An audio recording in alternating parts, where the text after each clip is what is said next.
ఓం నమ శివాయ, ఓం నమ శివాయ, ఓం నమ శివాయ.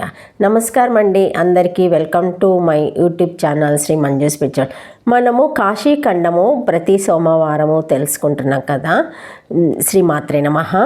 ఓం నమ శివాయ, ఓం నమ శివాయ. అంతకంటే ముందుగా మీరు గనక మన ఛానల్ని సబ్స్క్రైబ్ చేసుకోకపోతే చేసుకొని పక్కనే ఉన్న బెల్ ఐకాన్ని నొక్కి ఆల్ సెలెక్ట్ చేసుకుంటే మేము ఇలాంటి వీడియోస్ అప్లోడ్ చేయగానే ముందుగా మీకు నోటిఫికేషన్ వస్తుంది.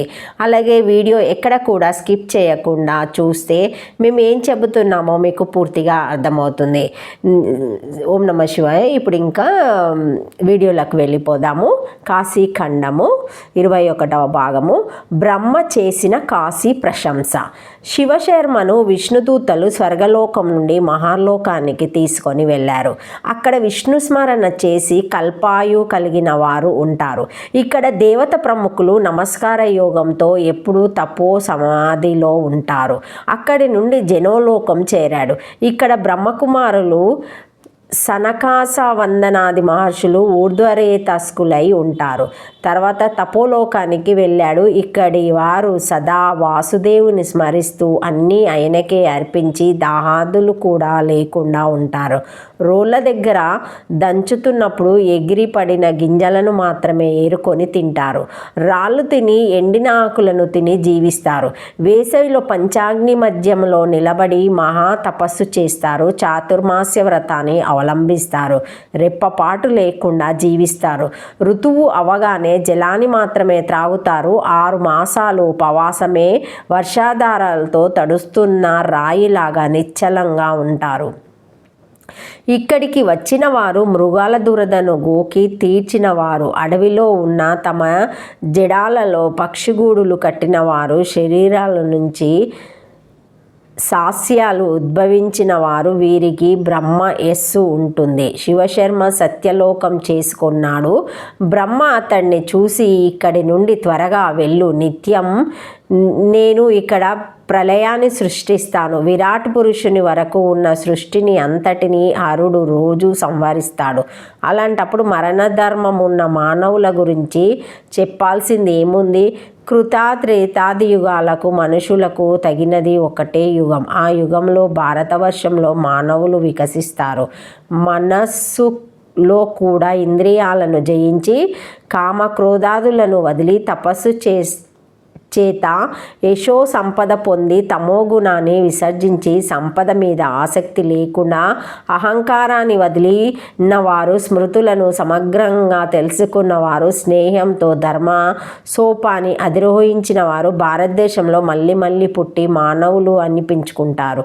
ఈ బ్రహ్మాండంలో స్వర్గానికి మించినది లేదు. తపస్సు, దానము, వ్రతాలు చేసిన వారు స్వర్గం చేరుతారు. స్వర్గం కంటే పాతాళలోకం రమ్యంగా ఉంటుందని నారదుడు చెప్పాడు.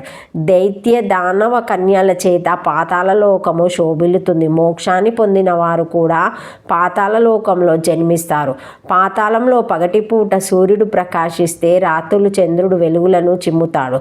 చంద్రకిరణాలలో చల్లదనము ఉండదు. ఇక్కడ విద్యలు కోకిల స్వరాల వినిపిస్తూ ఉంటాయి. వీణ, వేణు, మృదంగధన్యులు చెవులకు ఇంపు చేకూరుస్తాయి. ఇక్కడ హఠకేశ్వర మహాలింగం ఉన్నది. అన్ని కోరికలను తీరుస్తుంది. దానవులకు భోగభూమి ఇది.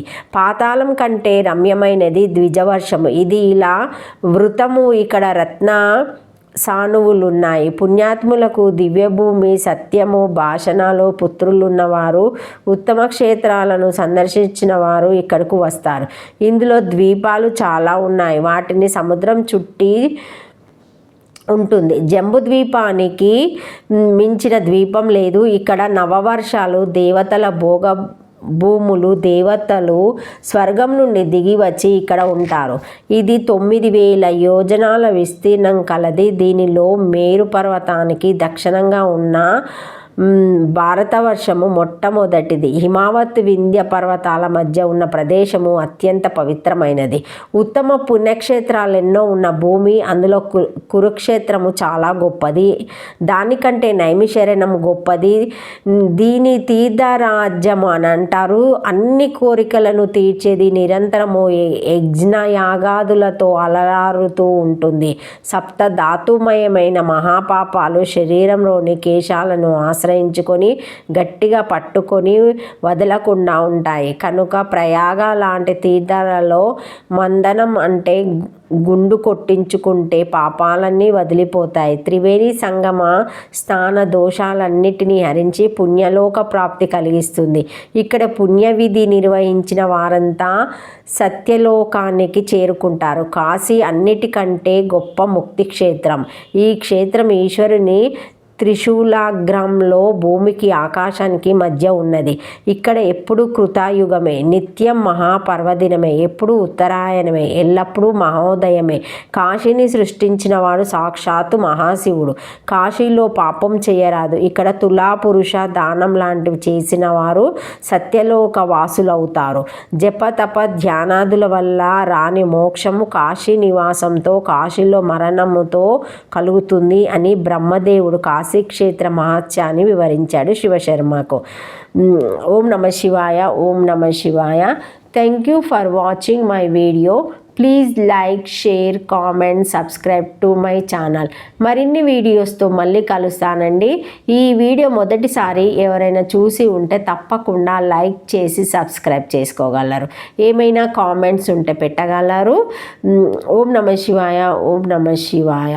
Thank you.